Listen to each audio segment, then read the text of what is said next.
I have a friend named Monty Roberts, a man who owns a beautiful horse ranch in San Isidro. Monty has always been generous, letting me use his ranch for fundraising events to support youth at risk programs. During one such event, Monty introduced me to the guests with a story that left everyone deeply moved. I want to share with you all why I allowed Jack to use my horse ranch, Monty began, his voice steady yet full of emotion. It all goes back to a story from my youth. You see, I was the son of an itinerant horse trainer, a man who traveled from stable to stable, racetrack to racetrack, and ranch to ranch, training horses. Because of this, my high school education was constantly interrupted. He paused, glancing around at the attentive audience before continuing. When I was a senior, my teacher asked us to write a paper about what we wanted to be when we grew up. That night, I poured my heart into a 7-page paper. I wrote about my dream of owning a horse ranch one day. I described every detail: 200 acres of land, the placement of all the buildings, the stables, and even a detailed floor plan for a 4,000-square-foot house that would sit on this dream ranch. Monty's eyes softened as he recalled the memory. The next day, I handed in my paper, feeling proud of my work, but 2 days later I got it back. On the front page was a large red F, and a note that said, "See me after class." The room was silent as Monty recounted the next part. I went to see the teacher after class and asked, "Why did I receive an F?" The teacher looked at me and said, "This is an unrealistic dream for a boy like you. You have no money, you come from an itinerant family, and you have no resources.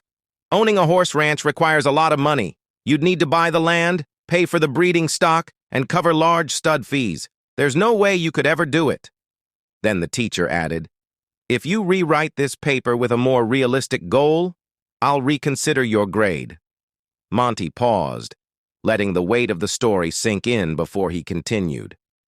I went home and thought about it long and hard. I asked my father what I should do, and he told me, "Son, you have to make up your own mind, but remember, this is a very important decision." After a week of thinking it over, I decided to turn in the same paper, unchanged. I told my teacher, "You can keep the F, and I'll keep my dream." Monty then looked around the room, his voice filled with pride. "And here you all are, sitting in my 4,000-square-foot house in the middle of my 200-acre horse ranch. I still have that school paper framed above the fireplace." He smiled warmly as he shared the final part of the story. "The best part is, 2 summers ago, that same teacher brought 30 kids to my ranch for a week-long camp. Before he left, he pulled me aside and said, 'Look, Monty, I can tell you this now. When I was your teacher, I was something of a dream stealer. I stole a lot of kids' dreams back then. But fortunately, you had enough gumption not to give up on yours.'" Monty's story left the room in thoughtful silence before he concluded with the moral, "Don't let anyone steal your dreams. Follow your heart, no matter what. No dream is too big or too small when you work hard to achieve it. Always strive to make your dreams come true, no matter what." A 10-year-old boy, despite having lost his left arm in a devastating car accident, decided to learn judo. He began training with an old Japanese judo master, eager to improve his skills. After 3 months of training, the boy was puzzled. "Sensei," he asked, "why have you only taught me one move?"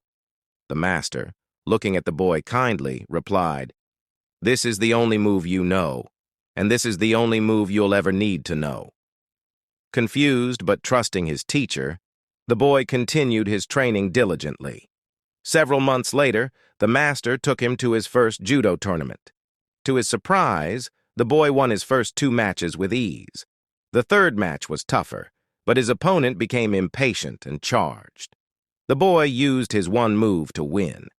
Excited but still bewildered, the boy reached the finals. His opponent was bigger, stronger, and more experienced. For a while, the boy seemed outmatched. Concerned for the boy's safety, the referee was about to stop the match, but the sensei intervened. "No," the sensei insisted. "Let him continue." When the match resumed, the opponent made a critical mistake by dropping his guard. The boy seized the opportunity and used his one move to pin his opponent, winning the match and the tournament. On the way home, the boy and Sensei reviewed the matches. Finally, the boy gathered his courage and asked, "Sensei, how did I win the tournament with just one move?" The sensei smiled and said, "You won for two reasons. First, you've nearly mastered one of the most difficult throws in judo. Second, the only known defense against that move is for your opponent to grab your left arm." The boy's greatest weakness had become his greatest strength. Moral: sometimes, what we perceive as our biggest weakness can turn into our greatest strength when used correctly.